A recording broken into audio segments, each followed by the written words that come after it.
Good evening. My name's Dan Flanders, as he said. I'm with the Binghamton Police.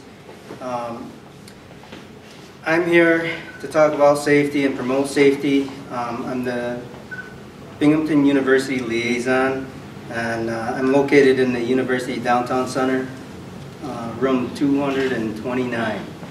And so if you guys ever have questions, you can come there, you can call there.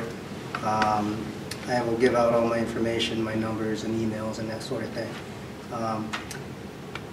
As far as safety goes, a lot of questions that I get, or some of the most frequent questions I get, are the safety of the city, and also what can I do to protect myself while I'm in the city. As far as the safety of the city goes, Binghamton is a very safe city. A lot of people don't think so, but when you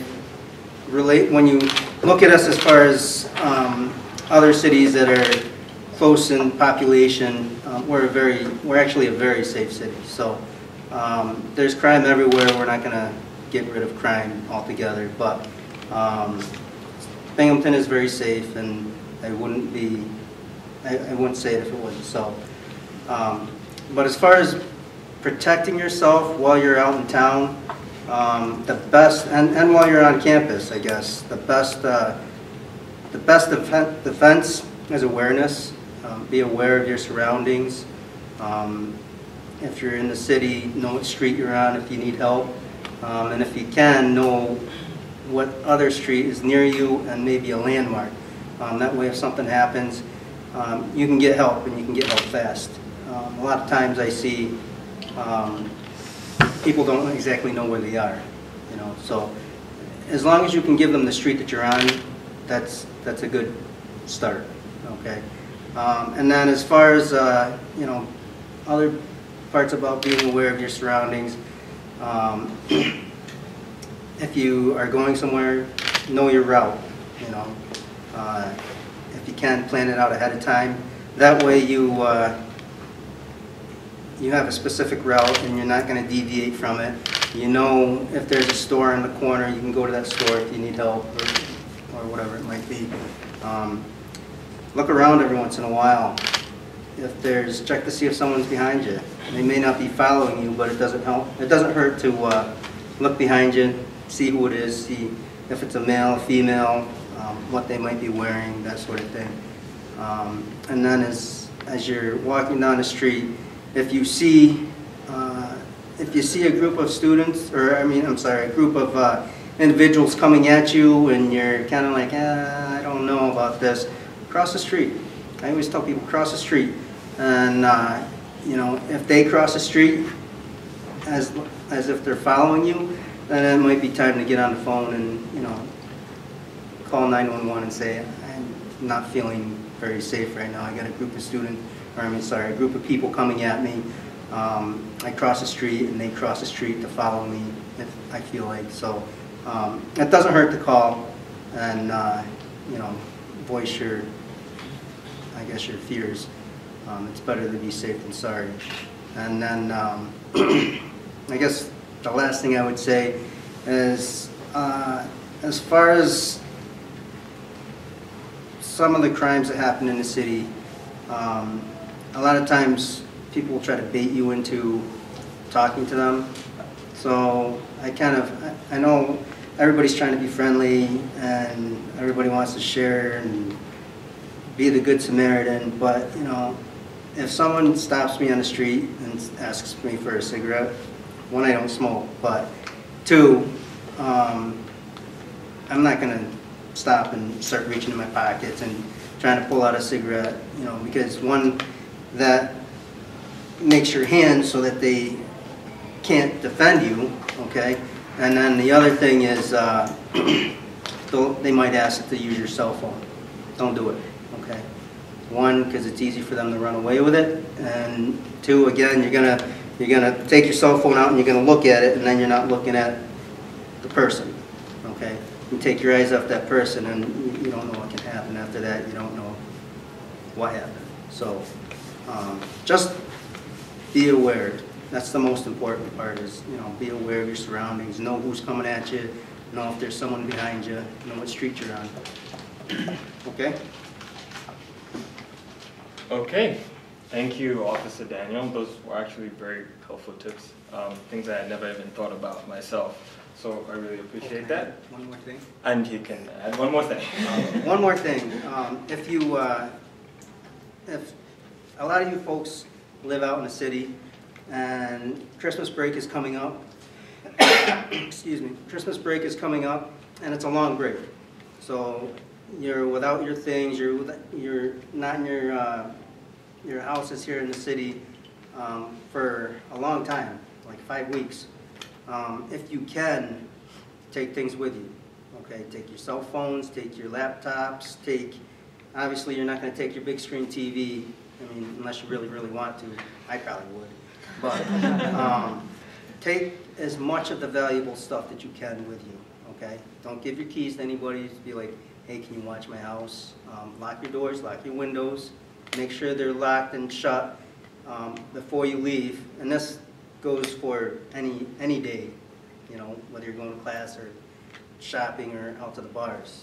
Lock your windows, make sure they're locked, and lock your doors.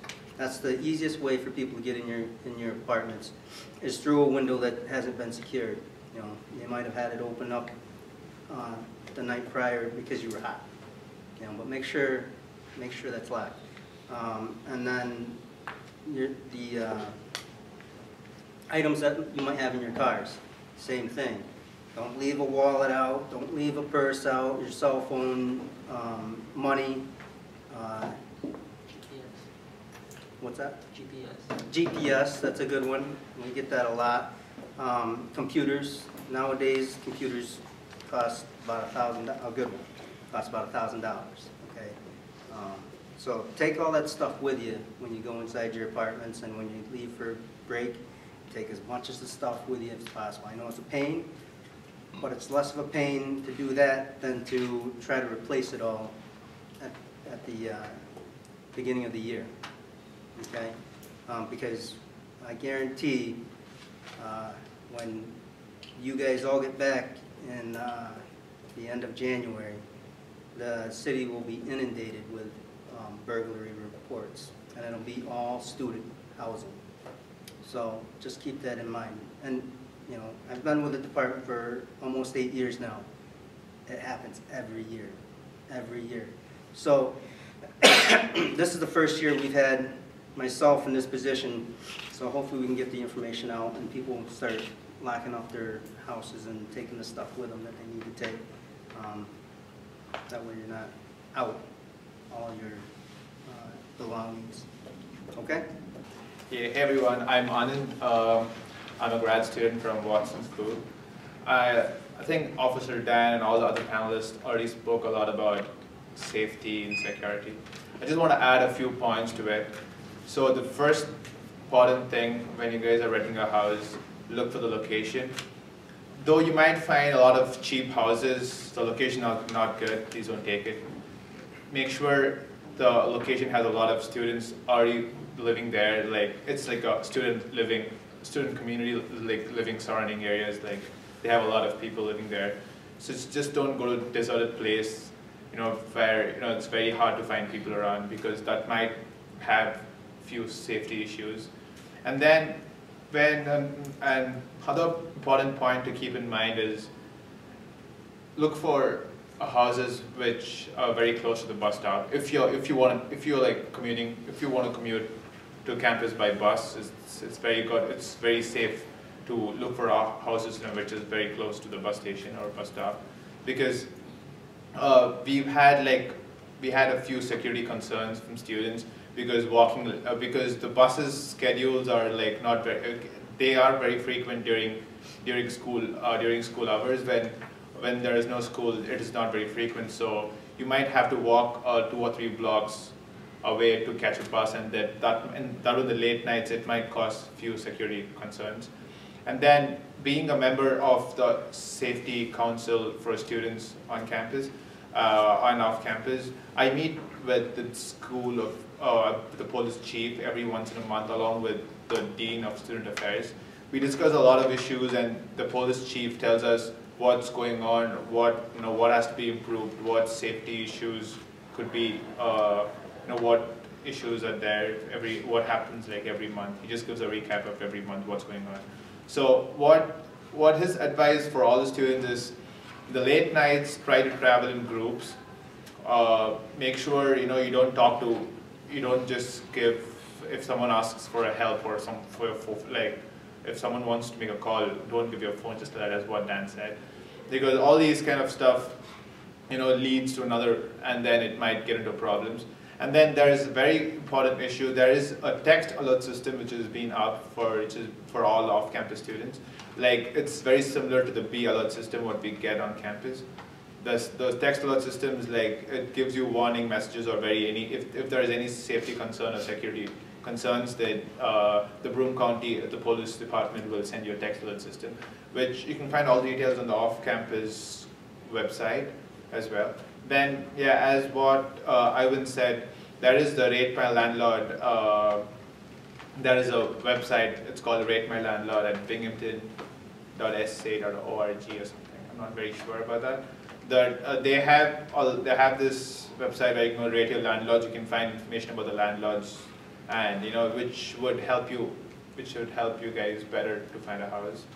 And then a few more stuff I wanted to talk to you about is, yeah, and just make sure you also get suggestions from your friends, your seniors, your upperclassmen, like before getting into a house. Ask for, look around for places. Just don't go stick with one place. Just keep a lot of options in mind. Talk to people, so it might be very helpful for all of you. Be safe. All right, thank you, Anand. And I'm sorry I keep mispronouncing your name, forgive me. To continue on the safety thing, there is information regarding safety on the off-campus college website, like Anand mentioned, and also on our website we do have some safety information. Again, feel free to reach out to me. It looks like Anand has a quick one more point to point, say. where there is a Binghamton crime map where you can look up online, and you can look for the very frequent crime which is happening, just like so that you can avoid those areas, and like you can prefer another area to find houses.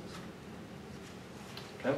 Thank you, Anand. And in the future, that map, where our office is thinking of putting a link to that map on our website. So in case you can't find it, definitely check on our website. It will probably be up soon. Another piece of information I wanted to share is on the, I think it's SVP website. Again, I'm not entirely sure, so feel free to contact me about this. They have, on their website, they have a few apps that, they're safety apps. Some of these apps are, if you're walking and you're not safe, you turn this app on, and if you don't check in with it after a while, it will make a phone call to like the police, or make a phone call to like a friend or something, so that if something happened to you, at least your phone is active and the other person knows. So such kinds of apps are on that website. Again, feel free to reach out to me. I can give you a link to the website that has these apps, and in the future we do plan to put a link to those apps on our website, so it should be out there.